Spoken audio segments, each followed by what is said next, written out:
in the lift motor room. So as you can see, they're all the tops of the lifts. So it's pretty noisy.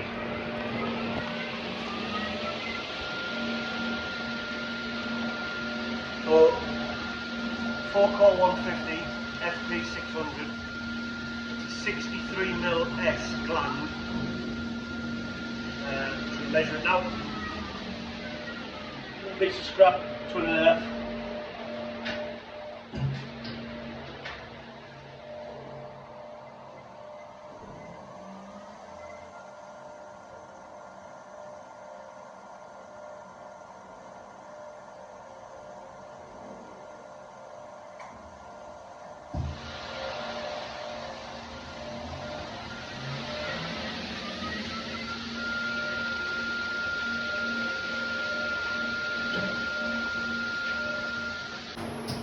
So I've got the mark on it there, so that's where the armour cut's going to be. I need, oh bugger, I've just measured it, 800mm to get me inside, and I've rigged that up there, off that lift line, down to there, so it holds the cable up in the air for me. So I want to cut it now, get a measure of 800, cut it now.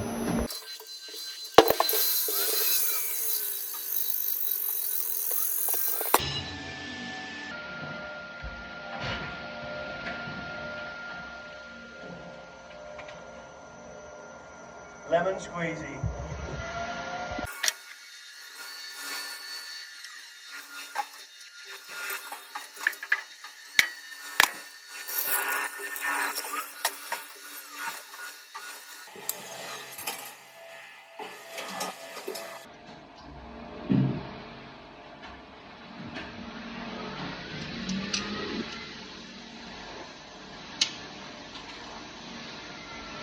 So the reason I put it on is because it's quite warm in here.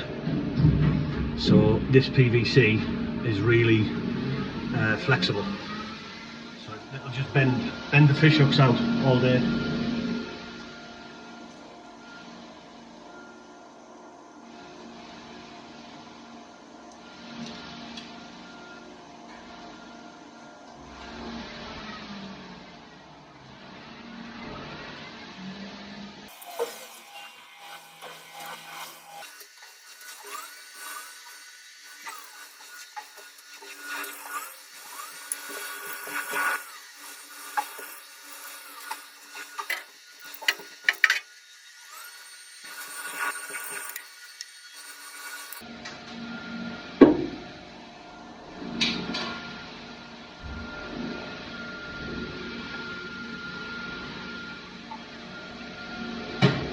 Right, so now what we're going to do, shroud on. So what I like to do, put it on, I don't know whether you'll be able to see, oh you can see pretty well actually. So flatten it out, and then if you look past it, and you can see like here, well actually it's about there, and then about there. So that's where I will cut it across that bit. I'll just give myself a mark.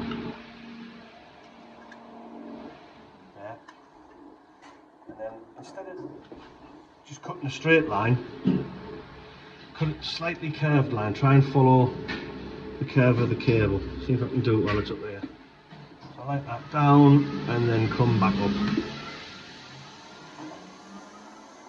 So what that does is it'll instead of going straight across, it'll follow the curve of the cable as it hugs around it. See if I've made a balls of it.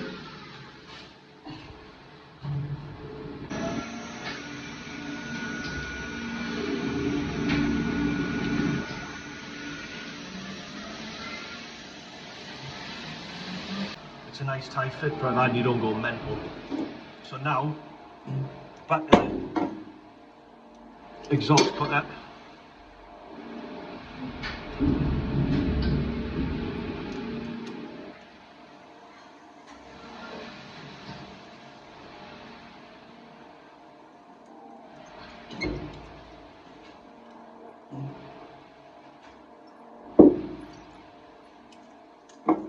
obviously you don't squeeze as hard as when you're trying to do the armour cut.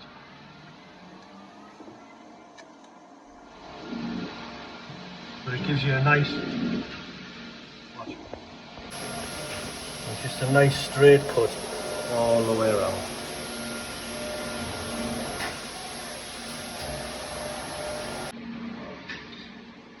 And it's a matter of a little crowbar for breaking into dolls' houses. Edge them off.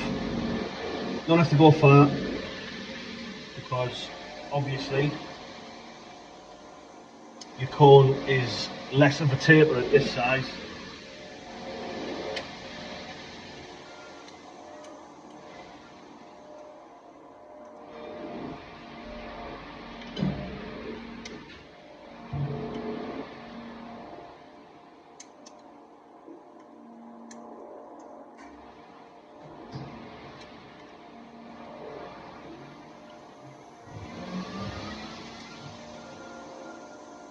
Right, let's have a look.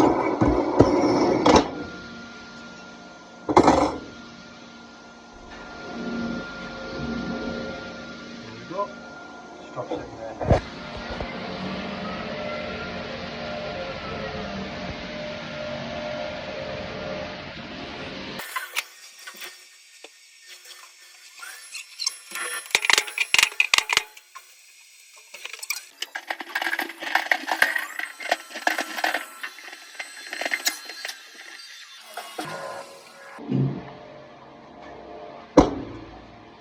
Always remember to ring around there.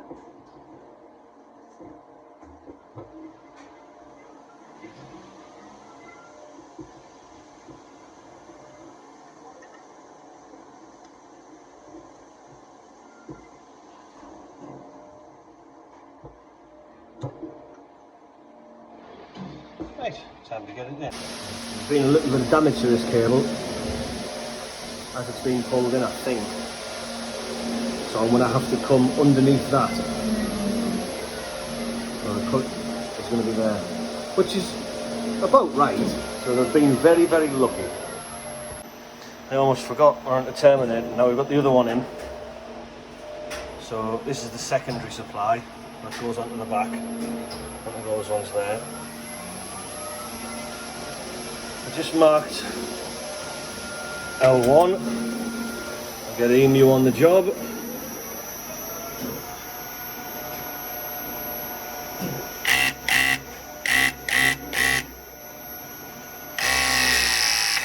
Ooh, 2 bites EMU. 3 bites. What's the matter with him? Because he's not upright. Blows. Dirty rubbish. Send you back to rod hull. Again, use the exhaust cutter. Just little crimps. Doesn't have to roll all the way around. Little crimps as you go past. And that's just enough. Unhook it.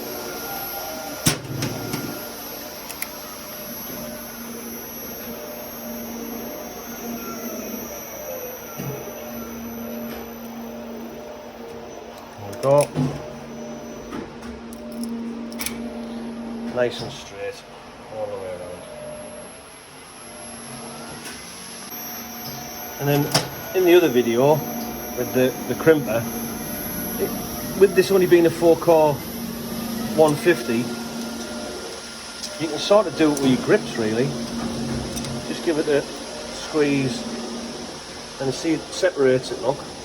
Then you give it a couple more, form it back into where it came from, and that just takes it off the round bit, the triangular bit into the round, so you've got a chance. Where's the thing? There it is. And then on it goes. Little tap. Obviously I'll have to hold it still, but you get the gist of it. So now it's on, but obviously that's not straight, it needs straightening up, so I'll put the nut on, I don't know if you can see that. And what I want to do, I want to bend it into position, and then whilst it's there, I'm going to crimp it in place like I did the other two, so I know that it's going to be crimped and it'll go back when I tape it exactly where it's just left from. So there we go, just putting the second crimp on it now. Battery's going, look, oh no, 1 bar left.